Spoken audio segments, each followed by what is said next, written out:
제가 대학교 때 읽었던 책 중에 아직도 기억나는 책이 있고 지금도 다시 한번 읽어야겠다라는 책이 하나 있는데 아직도 가야 할 길이라는 책이 있습니다. 네, 정신과 의사가 지은 책인데 스캇백 박사가 지은 책인데요. 그 책을 보면서 참 많은 생각을 했거든요.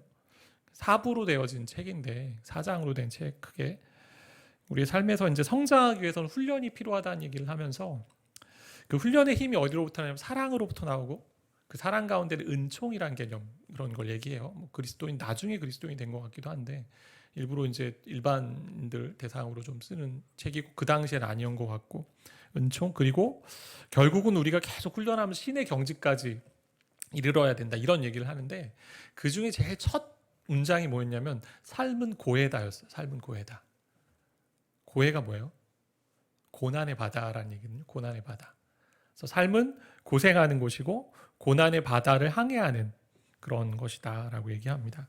그러니까 인간에게는 다 고통이 있죠. 누구나 다 고통이 있습니다. 이 땅에 살고 있는 모든 사람은 하나님과 분리된 이후로 다 고통이 왔기 때문에 죽음에 이르는 질병을 가지고 있잖아요. 근데 바울의 경우도 고통이 있었어요. 나름의 고통이 남모르게 가졌던 육체의 고통이 있고 아픔이 있었습니다. 그래서 성경은 육체의 가시라고 표현하는데 1차적으로 육체의 고통이었습니다. 육신의 질병 여러 가지를 얘기하는데 칼빈의 경우는 바울 자신이 받았던 영적인 유혹이나 의심이나 갈등 같은 것이었다. 이렇게 보기도 하고 또 루터 같은 경우는 바울이 받았던 핍박이다. 또 가톨릭 같은 경우는 독신 생활에서 일어났던 인간적인 충동들이었을 것이다. 이렇게 보기도 하고요. 어떤 사람은 어떤 학자는 못생긴 외모에서 오는 컴플렉스였을 것이다. 또 이유 없는 두통, 또 뭐 여러분이 많이 들어서 알겠지만 안질, 눈뼈, 뭐 간질 이런 것들인데 정확하게 뭔지는 잘 모르겠지만 장기적으로 그를 괴롭히고 힘들게 했던 그런 고통이 있었습니다. 육체의 가시, 고질병이라고 할 수 있겠죠. 육체의 가시라는 표현을 썼어요. 가시라는 게 뭐죠? 작은 거지만 찔리면 되게 오래 가고 멀쩡한 것 같지만 겉으로 볼 때는 계속 그 신경 쓰이는 그런 거잖아요.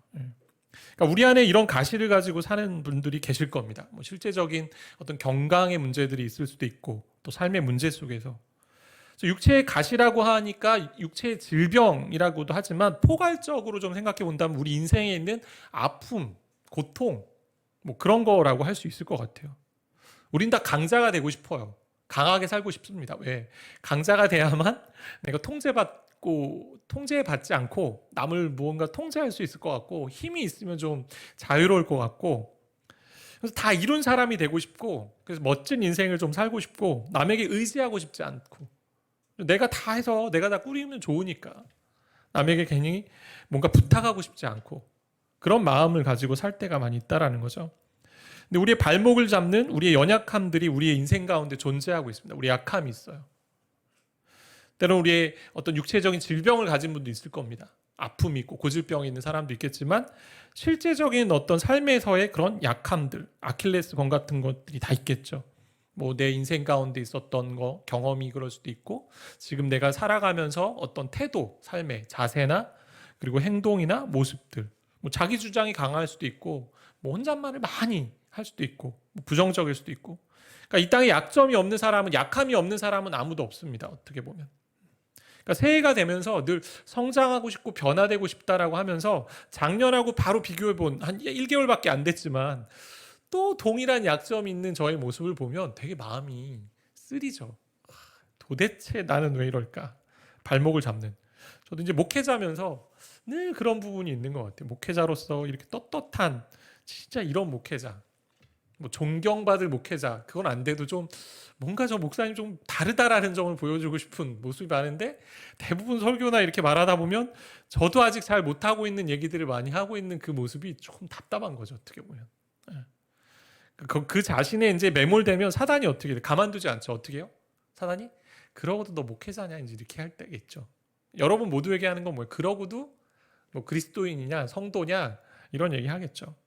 더디 변하는 삶 가운데 왜 하나님은 우리에게 약함을 계속 그냥 좀 놔두실까요? 때로는 확 바꿔주시면 좋은데 네가 노력해야 돼 이렇게 하는 것 같지 않고 하나님은 바울에겐 육체의 가시였는데요. 또 다른 표현으로 뭐라고 되어 있어요? 사탄의 사자라고 되어 있어요. 병 자체가 다 마귀의 영향력이 있다 이런 얘기는 아닙니다. 샤머니즘적으로 생각하면 그렇게 되는데 그건 아니고, 또 병에 귀신이 붙어서 생겼다 그래서 사탄의 사자라고 그렇게 표현한 건 아니에요. 무슨 얘기냐? 왜 사탄의 사자라고 했냐? 사탄이 이 육체적인 이 질병, 약함을 가지고 자꾸 시험할 수 있기 때문에 사탄의 사자라고 그렇게 표현했다라고 볼 수 있습니다. 바울이 어떻게 합니까? 이걸 가지고 기도하죠. 고쳐달라고 하나님께 구합니다. 근데 응답이 없습니다. 여러분, 바울이 얼마나 난감했을까? 많은 사람을 고친 사람이에요. 예수님처럼 병든 사람을 일으킨 사람이고, 거의 죽었던 사람도 살린 사람이고, 뭐 3층에 떨어진 사람 있었잖아요. 예. 하나님께 구했을 때 다 응답해 주셨는데 자기의 기도는 응답해 주지 않는 이 답답함. 이게 약점이죠. 정말 창피한 모습 아니에요? 너의 인생은 못 고치면서 다른 사람의 인생을 고친다고 하는 그 모습에, 아마 이 목회자인 저 가운데 있는 모습이라고 할 수 있는데, 아마 교사분들에게도 좀 얘기하고 싶은데, 말씀을 가장 많이 전하면서도 그 말씀의 변화가 잘 더딘 사람들이 교사고 목회자잖아요. 다들 얘기야 입만 살아가지고 이럴 수 있는. 근데 여러분, 말의 힘이 어디 있는 줄 아세요? 말의 힘은 듣는 자에게도 힘이 있지만 말을 전하면서도 이게 나한테 들려지는 힘이 있더라고요. 그러니까 하나님께서 그렇게 좀 만드신 것 같아요. 우리가 말을 하면서 그 말을 듣는 사람에게 도전을 주고 그 사람이 변화되는 것도 있지만, 이 말씀을 전하는 이 사람에게 그 말이 저한테 들려지는 1차적으로. 그래서 그렇게 목회를 하게 하시는 것 같아요. 여러분한테 좀 제가 어떻게 보면 변명처럼 얘기할 수 있겠지만 진짜 그렇습니다. 여러분도 해보세요. 말하는 사람이 변화되는 걸 더 많이 경험하게 되는 거거든요. 그렇다고 왜 하나님 우리 안에 약점, 약함을 그냥 내버려 두실 때가 있는가라고 할 때 생각해 본다면 이렇게 이 문제, 이 대답을 주시는 것 같아요. 인간의 교만을 꺾고 하나님만을 의지하기 위해서. 그 약함을 볼 때 어떻게 합니까? 아, 나는 하나님 없이는 안 되는 존재구나 라는 걸 경험하는 자리가 되잖아요. 약함이. 육체의 가시를 주신 이유에 대해서 설명하면, 너무 많은 은혜를 받은 바울이 교만의 죄에 빠지지 않게, 자고하지 않게 하도록 하신 하나님의 지혜였다라고 되어 있습니다. 오늘 1절부터 봤지만 엄청난 경험을 했습니다. 사도 바울은. 어떤 경험을 합니까? 환상과 계시 가운데 셋째 하늘, 정말 말할 수 없는 그런 곳에 갔다 왔다라고 되어 있어요. 인간이 묘사할 수 없는 곳이겠죠. 셋째 하늘. 게다가 다메섹으로 가는 길에 예수 그리스도를 봤습니다. 빛으로 오신 그분을 경험한 사람이잖아요. 직접적으로 그 소리를 들었던 사람이고, 많은 사역 가운데 교회를 세웠고 사람을 고치고 말씀을 전함으로 부흥하고, 그리고 엄청난 일들, 옥에 갇혔지만 찬양하면서 옥문이 열리고 엄청난 기적들을 많이 경험한 그가 이 놀라운 신비로운 체험도 자랑할 수 있는데 자랑하지 않아요. 뭐라고 얘기해요? 삼자처럼 얘기하잖아요. 환상과 계시 가운데 갔다 온 사람이 있어. 그 사람이 있는데 그 사람 자랑하지 않고 나는 나의 약한 것들을 자랑해 라고 얘기합니다. 고린도후서는요, 바울의 사도에 대한, 너가 정말 사도냐라는 사도성에 대한 의심이 많은 사람들에게 이 부분에 대해서도 변명하고 하나님의 사도라는 걸 증거하는 그런 얘기가 담겨 있는 그 서신인데요. 저 같았으면 많이 막 여러 가지 말씀 얘기할 때 가만히 있다가 내가 누군지 알아? 이랬을 것 같거든요. 베드로가 그렇잖아요. 베드로가 막 제자들 얘기할 때, 니들이 그때 예수님이 고기를 구워주신 것, 생선을 구워주신 거 먹어본 적 있어? 뭐 이럴 수 있는 거잖아요. 어떻게 보면 그런 경험들 얘기할 수 있는데, 그는 얘기하지 않고 어떻게 해요? 너무나 큰 은혜이기 때문에 자기에게 육체의 가시를 주셨다라고 얘기합니다. 교만하지 않고 하나님 더욱 의지하게 해달라고. 하나님 편에서 전적인 은혜였고 본인에게도 그런 은혜였다라고 얘기합니다. 인간은 스스로 할 수 없음에도 자꾸 자신이 할 수 있다라고 생각합니다. 이 정도면 내가 할 수 있는 존재야. 왜? 내가 했던 경험들을 가지고 생각하거든요. 경험치를 가지고 내가 이거 다 했으니 이 정도는 할 수 있는 사람이야. 이 정도쯤이면 나도 잘하는 사람이지. 근데요, 인간은 자신이 노력하지 않고요, 또 게다가 가분한 것을 얻으면 교만해지기 참 쉽잖아요. 학교에서 가장 교만한 사람이 누굴까요? 우리 친구들. 학교에서 가장 교만한 사람. 1등? 1등도 교만하고, 또 제가 학창시절 보니까 별로 공부는 하지 않은데 점수가 잘 나온 친구가 있어요. 좋은 유전자를 받았을 수 있는데 수학책을요, 이렇게 소설책을 읽었던 친구가 있어요. 근데 수학시험을 보면 100점이에요. 서울대 간다고 서울대반에 들어갔던 친구인데 나중에는 신부가 되겠다고 다 내려놓고 이제 신부가 된 친구인데 자매님 중에는 가장 교만한 사람 누굴까? 부모님께 좋은 유전자를 받아서 여기도 되게 많잖아요, 그죠? 외모가 너무 뛰어나신 분들. 영적인 부분에서는 어떨까요? 하나님의 은혜를 사모하는 열심 없이 그냥 은혜가 부어지는 사람들이 있습니다. 가끔 막 부어져요. 교만하기 쉽습니다. 구하지 않았는데 막 은사도 주세요. 여러 가지 은사들. 근데 여러분 아시겠지만 인간은 절대 독립적인 존재가 아닙니다. 하나님께 의지해서 살지 않으면 안 되는 존재라고 얘기되어 있죠. 말씀에 나는 포도나무에 너희는 가지라고 되어 있고 붙어있지 않으면, 그러니까 우리의 싸움은 가지이니까 포도나무에 붙어있냐 붙어있지 않느냐의 싸움이죠. 그러니까 내가 주인이 되는 싸움이 아니고 내가 붙어있느냐 아니냐의 싸움입니다. 인간은 자꾸 스스로 다 할 수 있다고 착각할 때가 있습니다. 겉으로는 노골적으로 이야기하지 않습니다. 근데 신앙생활하면서 가장 위험한 사람이 누구냐? 목사님 저 신앙생활 잘하고 있어야 하는 사람이 제일 위험해요. 그런 분들 가끔씩 있습니다. 가끔씩. 하나님 의지에서 내가 이렇게 사는데 때로 목사님 이런 부분이 어렵네요. 근데 하나님 도움으로 그냥 좀 하는 것 같아요. 이런 사람이 잘 있는 거 어떻게 보면. 근데 어떤 분은 그래요. 목사님 저 완벽해요. 저 신앙생활 잘하고 있어요. 너무 잘하고 있어요. 다 안다고 하는 사람이죠. 어떻게 보면. 그런 사람이 진짜 신앙을 가지고 있는지 한번 점검해 봐야 되고 어떻게 보면 어린아이 같은 신앙을 가질 수 있는 사람이라는 거죠. 왜 우리 안에 하나님께서 이런 약함을 좀 남겨두셨을까요? 왜 그럴까요? 그거 볼 때마다 겸손해지게 되는 자리라는 거. 바울이 그런 사람이죠. 엄청난 전도자였고 능력자였고 신비로운 체험을 한 사람인데 몸의 그 약함을 볼 때마다 겸손하게 되었다라고 고백합니다. 게다가 3번이나 기도했습니다. 예수님께서 겟세마네 동산에서 3번이나 기도했던 것처럼 기도했습니다. 근데 대부분 유대인의 이제 전통에 보면 한 번 기도를 거의 한 40일 기도로 이제 본 그런 문서들이 가끔 있어요. 이 얘기는 뭐냐? 그럼 3번 기도했다는 얘기는 40일 기도를 3번 했다라고 이제 과장해서 좀 볼 수 있는데 그렇게 끝까지 메어 달리고 기도했지만 우리 하나님이 들어주지 않으셨어요. 근데 응답은 뭐예요? 자만하지 않기 위해서. 너희가 은혜는 좋게 해. 이 정도면 좋게 라고 얘기합니다. 여러분 안에 약함이 있습니까? 약점이 있습니까? 때로는 신체적인 부분일 수 있고 때로는 정서적인 부분일 수 있고 때로는 삶의 관계 속에서 때로는 내가 하고 있는 일에서 뭐 여러 관계 뭐 그런 가운데 약함들이 조금씩 있을 수 있습니다. 근데 하나님이 그런 것들을 분명히 다듬어 가실 건데 당장의 변화가 없을 때에 우린 그 약함 가운데 어떻게 해요? 불평하고 원망하지 말고 하나님이 은혜를 주시는 자리, 왜? 나만을 의지하기 위해 주신 자리, 그리고 교만하지 않게 하는 자리라는 걸 믿고 가야 된다는 거죠. 왜? 우리는 너무 교만해지기 쉽습니다. 조금만 잘하면. 하나님의 능력을 체험하는 자리가 되는 거죠. 또 다른 편에서 하나님의 이 약함이. 왜요? 하나님이 약한 가운데 강함이라 말씀하시고 그걸 통해서 온전하게 하신다라고 말씀하고 있습니다. 육체의 가시 때문에 약함 때문에 힘들어했던 바울에게 내 능력이 약한 데서 온전해집니다 라고 말씀하고 계시잖아요. 우리는요 강함이 온전해지는 길이라고 합니다. 근데 성경은 그렇지 않은 거예요. 약함을 통해 하나님이 일하시기 때문에 그리스도의 능력이 머무는 자리가 되기 때문에 그걸 통해서 강함으로 이루어 가신다라고 얘기합니다. 왜요? 약하면 우리는 하나님을 의지하지 않는 존재이기 때문에. 약함이 있을 때 그 자리는 뭐예요? 하나님 그 능력이 임하는 자리고 그리스도의 능력이 머무는 자리가 되기 때문에.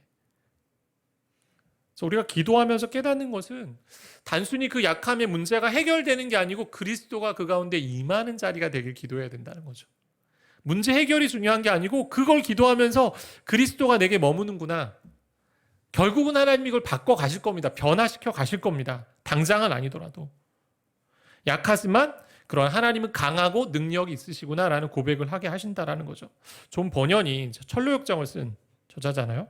그가 이런 얘기했어요. 하나님이 덧셈을 하실 때는 뺄셈을 하시고 뺄셈을 하실 때는 덧셈을 하신다. 하나님 덧셈을 하실 때는 뺄셈을 하시고 뺄셈을 하실 때는 덧셈을 하신다.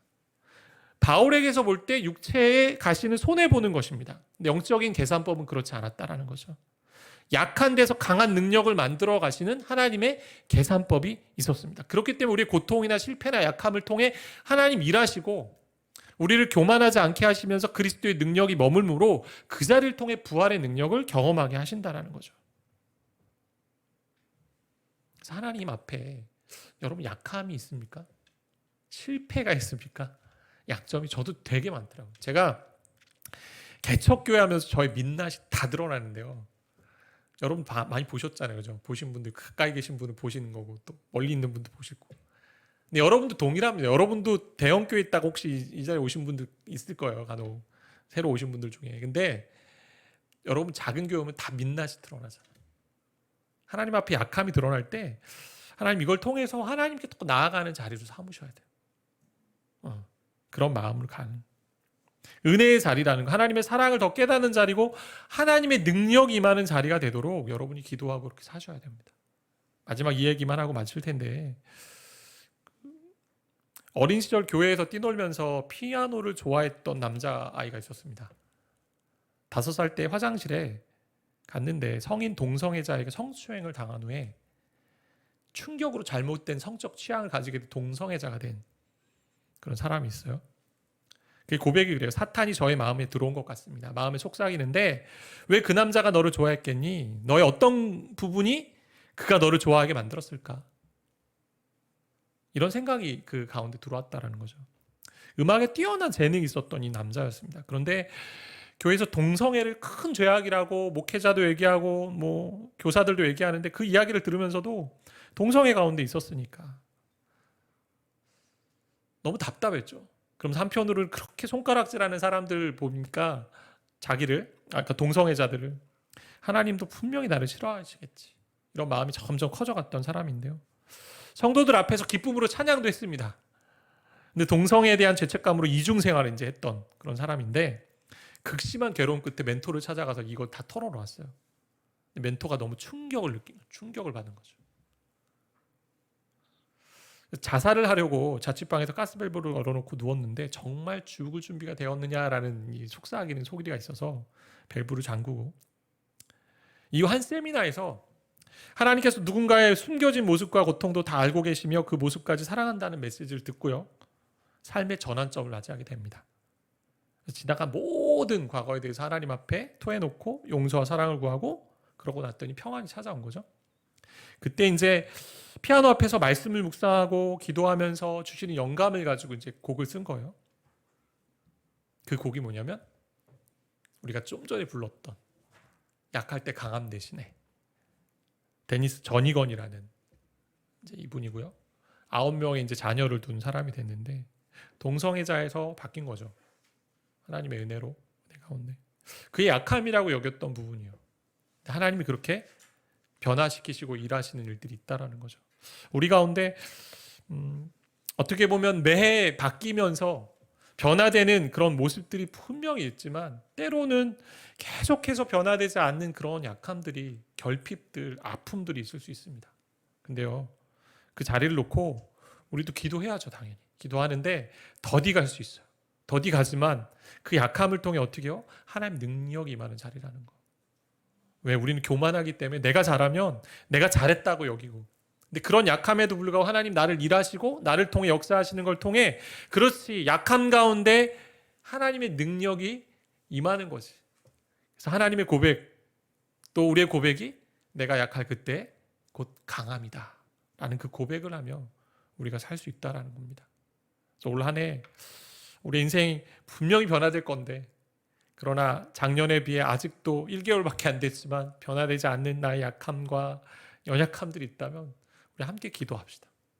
기도하되 하나님의 약함 가운데 하나님의 은혜를 더 구하겠습니다. 하나님의 인도하심을 더 보겠습니다. 그런 마음으로 좀 함께 나아가는 그런 저와 여러분 되셨으면 좋겠습니다.